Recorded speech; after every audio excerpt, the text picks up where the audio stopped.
श्रीकृष्णाय नमः।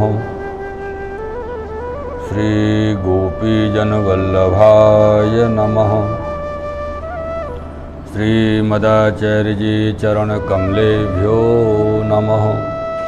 श्रीगोसाईजी परम दयालवे नमः।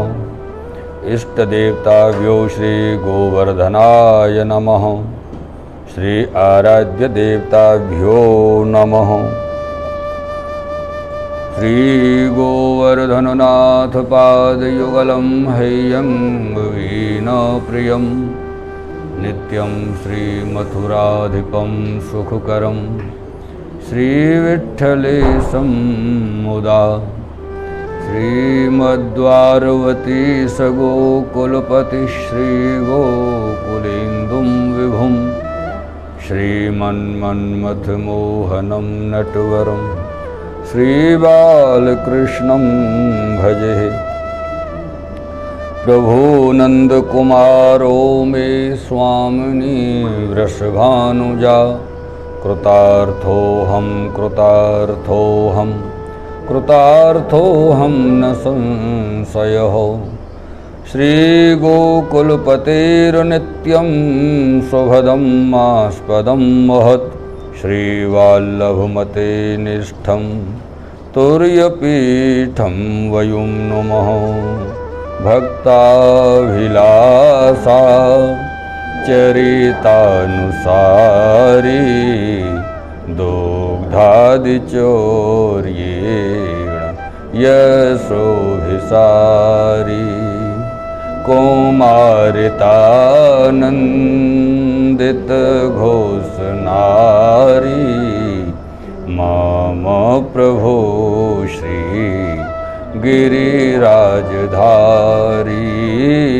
भक्ताभिलाषा चरितानुसारी दुग्धादिचौर्येण यशोभिसारी। कौमारितानन्दित घोषनारी मम प्रभो श्री गिरिराजधारी। मम प्रभो श्री गिरिराजधारी। मम प्रभो श्री गिरिराजधारी। मम प्रभो श्री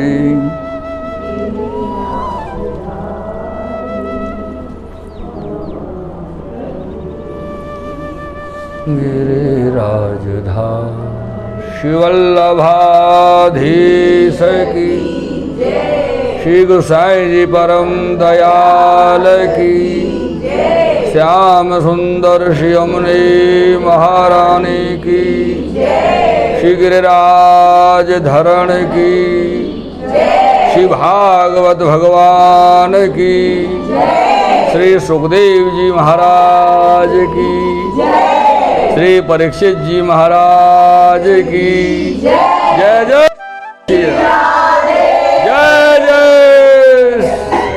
जय जय जय श्री राम। जय जय श्री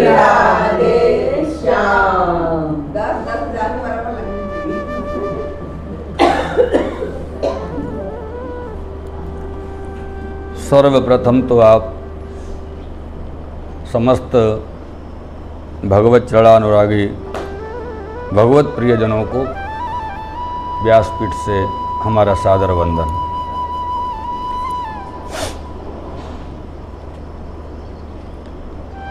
कल सायंकालीन कथा में सप्तम स्कंध के विश्राम तक आपने कथा का श्रवण किया था। आज श्री सुखदेव जी महाराज अष्टम स्कंध का प्रारंभ कर रहे हैं। अष्टम स्कंध के प्रारंभ में मनवंतरों का वर्णन किया गया है। मनवंतर वर्णन।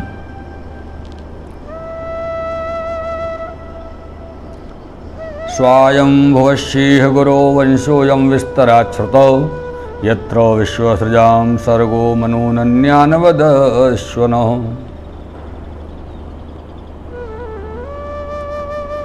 स्वयंभू मनु जी महाराज के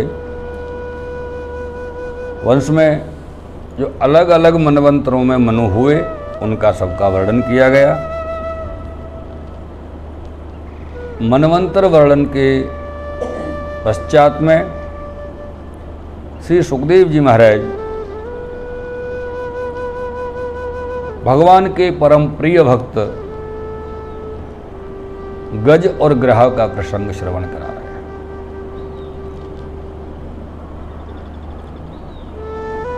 आसीद गिरिवरो राजस्त्रकूट इति विश्रुतो क्षीरोदेनावृतो श्रीमान अन्यो जनायुतमुच्छ्रितो। ये जो गजराज हैं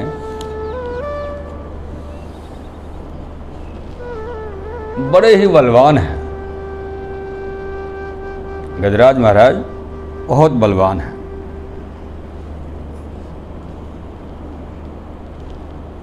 इनकी जो पत्नियां हैं हथनियां,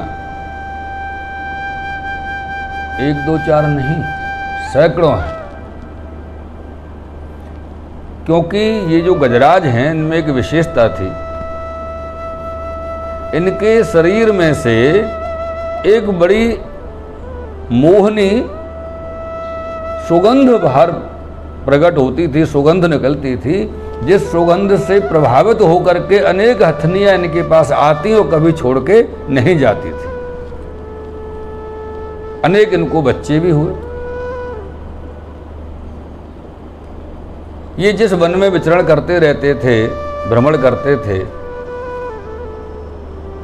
भ्रमण करते करते एक दिन इनको तरस लगी। गजराज को जल पीने की इच्छा हुई। थोड़ा आगे चले, उसी वन में एक सरोवर मिला। सोचा सरोवर है, जल पी लेते हैं। जल पीने के लिए इन्होंने सरोवर में प्रवेश किया और जैसे ही सरोवर में प्रवेश किया वैसे ही तम तत्र कश्चिन्नृपदैव चोदितो ग्राहो वलीयांश्चरणो रुषाग्रही यद्रच्छयैवं व्यसनं ततो गजो यथा बलं सोति बलो विचक्रमेः। जब इन्होंने प्रवेश किया तो वहाँ पर जो ग्राह था पूर्व से जल में स्थित, क्योंकि ग्राह का तो निवास स्थान जल होता है,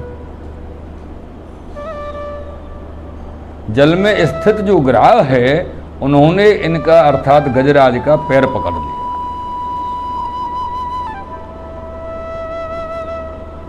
अब पैर पकड़ लिया तो गजराज को लगा कि ऐसे ही झटका पटका करके ही पैर छुड़ा लूंगा, तो कोशिश की पैर हिलाने की,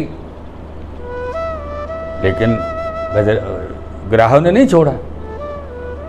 तो और ज्यादा कोशिश करने लगे, लेकिन जब इनको लगा कि ये तो पैर छोड़ ही नहीं रहा है तो इन्होंने अपनी पूरी शक्ति अपने पैर को छुड़ाने में लगा दी, लेकिन ग्राह ने पैर नहीं छोड़ा। तब ये समझ गए कि ग्राह कोई कमजोर नहीं है, क्योंकि इन गजराज के अंदर 10,000 हाथियों की शक्ति थी, तो ग्राह के अंदर भी 10,000 हाथियों की शक्ति थी। अब इनकी शक्ति में अंतर क्या था कि गजराज की जो शक्ति थी, ताकत थी, वो पृथ्वी के ऊपर थी, जल में कमजोर पड़ जाते थे, और ग्राह की शक्ति जल में थी, वो पृथ्वी पर कमजोर पड़ जाते थे, और वो तो जल में ही थे, तो उनकी शक्ति ज्यादा हो रही थी गजराज से। मेरे प्रियजनों, बहुत युद्ध हुआ, अर्थात खींचातानी हुई। ग्राह खींचते हैं तो भीतर ले जाते हैं, गजराज खींचते हैं तो बाहर ले आते हैं किनारे पर, लेकिन गजराज अपने पैर को छुड़ा नहीं पा रहे हैं।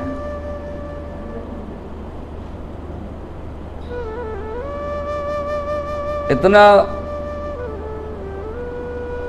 एक विशेष समय तक, अर्थात कहें कि सैकड़ों वर्षों तक ये युद्ध चला। गजराज सैकड़ों वर्षों तक जल में फंसे रहे, निकल ही नहीं पाए।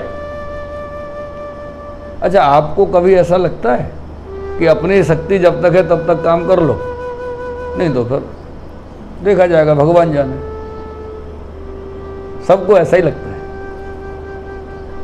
पता है, मनुष्य जो जीवात्मा होता है भगवान का स्मरण कब करता है?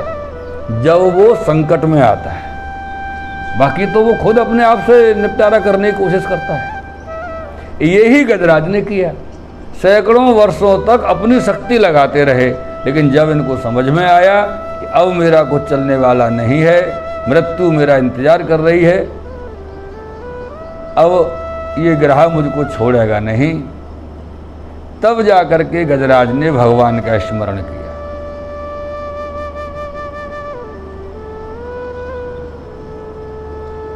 अगर पहले ही कर लेते तो संभवतः ये स्थिति ही न बनती। लेकिन अगर पहले कर लेते और ये स्थिति न बनती तो आज आपको, हमको और संसार के सभी भक्तों को ये गजराज का, एक भक्त का प्रसंग सुनने को कैसे मिलता है? ये भी है ना, सुनने को मिलना है। भगवान की लीला है, भगवान के हर लीला के पीछे कोई कारण छुपा हुआ होता है। इस लीला के पीछे भी यही कारण है कि आगे आने वाले समय में एक प्रेरणा जीव मात्र को दी जाए कि भैया, संकट आने के बाद भगवान को याद करने की क्या जरूरत है, मजबूरी में पहले ही कर लो ना। इससे ये समझ में आती है। पहले स्मरण कर लोगे तो संकट ऐसा आएगा ही नहीं। जीव मात्र के लिए ये प्रेरणा है गजग्रह का जो प्रसंग है। जब संकट आया, मृत्यु नजदीक दिखाई देने लगी, तो गजराज ने भगवान की स्तुति की। ओम नमो भगवते तस्मै यद एतच्चदात्मकं पुरुषायादि बीजाय परेशाय विधीमहि यस्मन्निदं यतश्चेदं येनेदं य इदं स्वयं योस्मात् परस्माच्च परस्तं प्रपद्ये स्वयं भुवम्। इस प्रकार से गजराज भगवान की स्तुति कर रहे हैं और भगवान से विनती कर रहे हैं कि प्रभु रक्षा करो, बचाओ। नमः तस्मै नमः परेशाय ब्रह्मणेऽनंत शक्तये अरूपाय दुरूपाय नमः आश्चर्य कर्मणे नमः आत्म प्रदीपाय साक्षिणे परमात्मने नमो गिरां विदूराय मनसश्चेतसामपि। बार बार नमस्कार कर रहे हैं, प्रणाम कर रहे हैं, क्योंकि भगवान के सामने एकमात्र प्रणाम ही ऐसा साधन है जिससे भगवान को ऐसा लगता है कि ये जीव अब मेरी शरण में आ गया है।